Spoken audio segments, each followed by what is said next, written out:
welcome to Castanet's Week in Review. I'm Jen Zielinski. Our top story: the father of convicted murderer Matthew Forrester was sentenced to 3 years behind bars after pleading guilty to accessory to murder after the fact.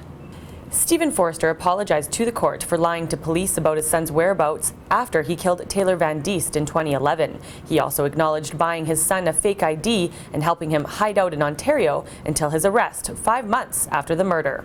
Was really pathetic. I think the thing he was sorry for was the fact that he couldn't go forward with trial. It just would have cost him too much, and I think that's why he decided to plead the way he did. The elder Forrester had a prior criminal history dating back to 1969. A 14-year-old boy is dead following a fatal crash along Highway 97. The incident happened near Crystal Waters Road after a southbound black Dodge pickup was struck head-on by a northbound white Pontiac Sunfire. According to witnesses, the white Sunfire was actually driving with the flow of traffic and didn't do anything until it swerved suddenly, unexpectedly into the oncoming lanes. Unfortunately and tragically, a 14-year-old passenger of that vehicle was killed at the scene. The incident is still under investigation and no charges have been laid as of yet.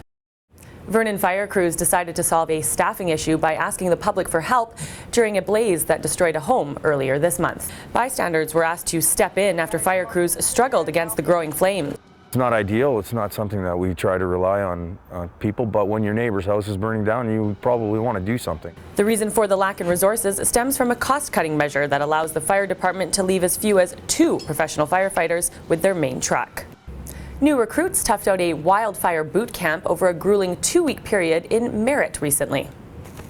The firefighters were taught how to dig handguards, extinguish small brush piles, and engage in initial fire attack. 1,200 applicants hoped to join the forestry fire crew, but only 170 were accepted into the boot camp, of which 30% were women. Once graduated, these new recruits will be sent all over the province to gear up for the fire season.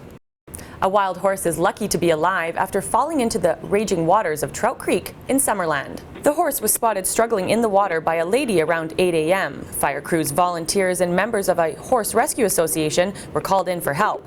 The cold, wet animal could not stand up on her own, but those finally on the scene succeeded in getting her up. The filly has been taken to a foster home in Summerland for the time being. Well, that wraps up Castanet's Week in Review. I'm Jen Zielinski. Thanks for watching.